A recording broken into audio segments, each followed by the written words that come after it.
Venerdì 30 maggio, Santa Giovanna d'Arco Vergine. È il 150° giorno dall'inizio dell'anno, ne mancano 215 al termine. Il sole sorge alle 5:25 e tramonta alle 20:52. La luna si leva alle 8:28.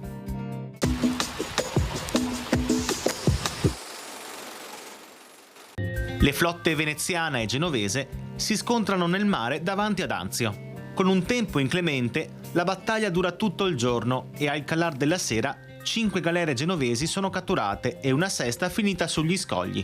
Vettor Pisani può portare a Venezia, assieme agli altri numerosi prigionieri, anche l'ammiraglio genovese Luigi Fieschi.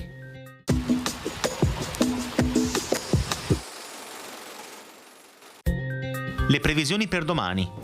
Un campo di alte pressioni abbraccia la regione, garantendo tempo stabile. Sarà quindi in prevalenza soleggiato, salvo sviluppo di nubi cumuliforme nelle ore centrali sulle zone montane. È possibile qualche piovasco, locale rovescio o temporale sulle zone montane nel pomeriggio.